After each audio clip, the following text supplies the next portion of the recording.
राज्यात महाराष्ट्र दिनाचा उत्साह, ठिकठिकाणी पालकमंत्र्यांच्या हस्ते ध्वजारोहण, तर थोड्याच वेळात मुख्यमंत्री फडणवीस आणि उपमुख्यमंत्री शिंदे हुतात्म्यांना करणार अभिवादन।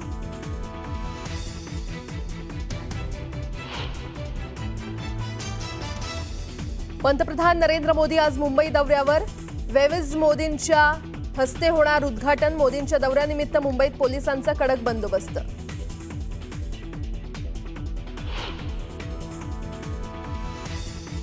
जातनिहाय जनगणनेला केंद्रीय मंत्रिमंडळाची मंजुरी, मोदी सरकारचा मास्टर स्ट्रोक।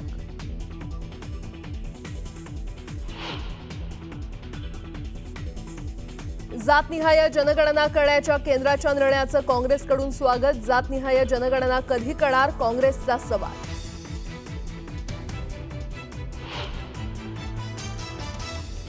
याच्यात आता जो कोण आयोग असेल त्यांनी मात्र त्याच्यामधले सदस्य, त्याच्यामधले सगळे पदावरती असणारे लोक हे निष्पक्षपातीपणानं काम करणारे असावेत।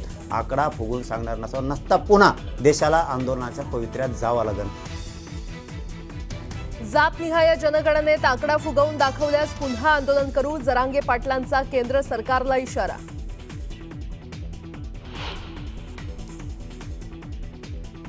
पुण्यातील बहुप्रतीक्षित सिंहगड रोडवरील उड्डाणपुलाचं आज लोकार्पण। उपमुख्यमंत्री अजित पवारांच्या हस्ते होणार उद्घाटन। वाहतूक कोंडीतून पुणेकरांची होणार सुटका।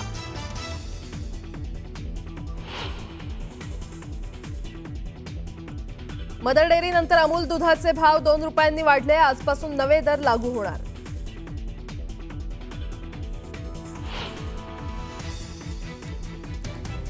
आणि एटीएम मधून पैसे काढणं महागणार, मर्यादेनंतर पैसे काढण्यावर 23 रुपये, तर बॅलन्स चेक करण्यासाठी 11 रुपये चार्ज आकारणार। आजपासून नवे नियम बदलणार।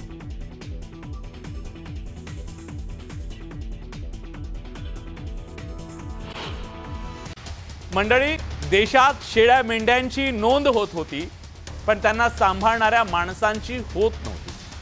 पालावरची, फुटपाथवरची, उघड्यावरची, डोंगरावरची, माळ रानावरची माणसं नोंदवली जावीत म्हणून या देशात गेली अनेक वर्ष अनेक आंदोलनं उभी राहिली, लढे उभारले गेले।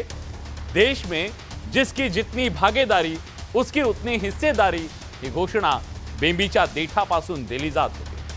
अखेर त्याला यश मिळालंय, कारण जातनिहाय जनगणनेला केंद्र सरकारनं ग्रीन सिग्नल दिलाय। हा निर्णय ऐतिहासिक आहे। मंडल आयोगानंतर जसं देशाच्या राजकारणाचं सगळं समीकरण बदलून गेलं, तसंच पुन्हा एकदा देशाच्या राजकारणाला आणि इथल्या समाजकारणाला कलाटणी देणारा हा निर्णय ठरू शकतो। लोकांची संख्या किती हा लोकशाहीत फक्त आकडा नसतो, ती राजकीय शक्ती असते, ज्या शक्तीची जाणीव ओबीसींना मंडल आयोगाच्या नंतर झाली। पण त्यांच्या संख्येला आधार 1931 ची जनगणना होती। त्याच्या ठोकताळ्यांवर इथं आरक्षणाची वाटणी झाली, त्यात अनेकांची छाटणी झाली। इथल्या लोकशाहीच्या MRI मधून कुणाची किती भागीदारी, कुणाची किती हिस्सेदारी हे देशासमोर यायला हवं। सामाजिक न्यायाच्या MRI मधून भारतातल्या तब्बल 4000 जातींचं सामाजिक, शैक्षणिक आणि आर्थिक वास्तव इथं कळायला हवं। देशाच्या स्वातंत्र्याच्या अमृत महोत्सवात कुणाच्या वाट्याला किती अमृत, कुणाच्या वाट्याला किती हलाहल आलं हे देशाला कळायला हवं। आरक्षणाच्या गुट्टीनं कोण किती गुटगुटीत आणि कोण किती कुपोषित राहिलं हे समजायला हवं। वेगवेगळ्या राज्यात निर्माण झालेल्या जाती आरक्षणाच्या लढ्यांवर उत्तर मिळायला हवं। म्हणून जातनिहाय जनगणना गरजेची होती, पण खरंच हे उत्तर मिळणार आहे का?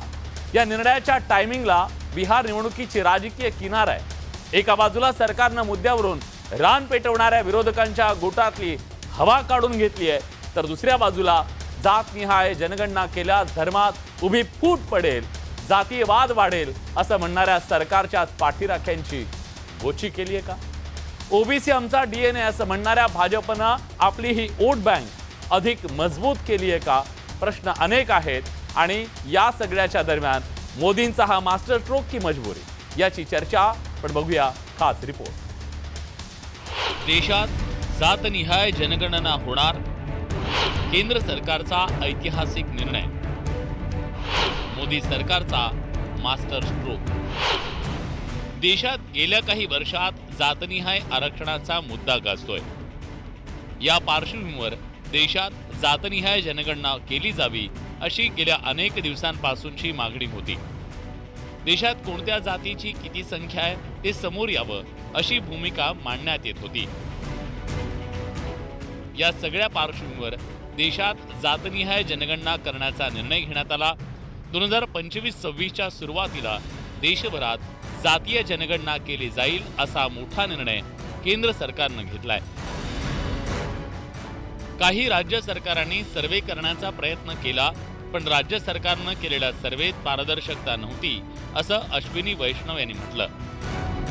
आज दिनांक 30/4/2025 के दिन प्रधानमंत्री श्री नरेंद्र मोदी जी के नेतृत्व में राजनीतिक विषयों की कैबिनेट समिति ने यह निर्णय लिया है कि जातियों की गणना को आने वाली जनगणना में सम्मिलित किया जाए.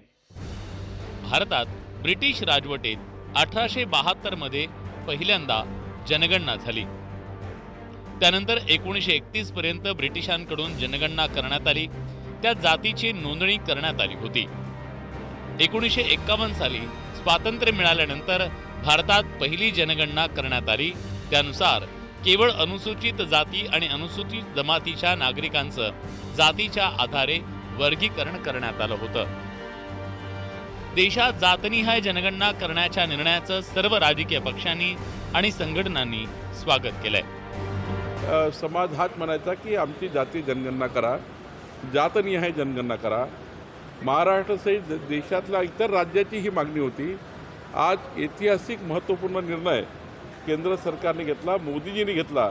मी महाराष्ट्राच्या 14 कोटी जनतेच्या वतीने एक जनतेची हृदयाची मागणी, सर्वसामान्य जनतेची मागणी ही या ठिकाणी पूर्ण झाली. त्याबद्दल मी खूप खूप माननीय मोदींचे आभार मानतो. हा निर्णय मात्र जो आहे तो पुन्हा तो थंड बसता जाऊ नये आणि त्याचा खरंच अंमलबजावणी करून हा निर्णय जो आहे, हा निर्णय जिसकी संख्या भारी उतनी साझेदारी यापर्यंत हा निर्णय पोहोचवणं जे आहे ते महत्वाचं आहे. केंद्र सरकारनं हा निर्णय घेतला असला तरी अलीकडच्या काळात काँग्रेसचे नेते राहुल गांधींनी जातनिहाय जनगणनेचा मुद्दा लावून धरला होता. त्यामुळे केंद्र सरकारची काहीशी राजकीय कोंडी झाली होती. पण ऐन बिहार विधानसभा निवडणुकीच्या तोंडावर केंद्र सरकारनं हा मास्टर स्ट्रोक खेळलाय. तर ही घोषणा झाल्यानंतर यांचे फायदे जे आरक्षणापासून जे अधिकार आमचे हिरावले गेले किंवा अधिकारापासून आम्ही वंचित राहिलोय, ओबीसी समाजाला त्यांच्या संख्येनुसार जे मिळत नाही ते मिळवण्यासाठी सुद्धा जातनिहाय जनगणनेच्या माध्यमातून लाभ व्हावा, ते मिळावं आणि त्यासाठी ही जनगणना झाल्यानंतर ते इम्प्लिमेंट व्हावं. नाहीतर केवळ बिहारच्या निवडणुका नजरेपुढे ठेवून ही घोषणा हवेत बोलली जावी नाही किंवा हवेत विरावी नाही अशी आमची सगळ्यांची मागणी आहे.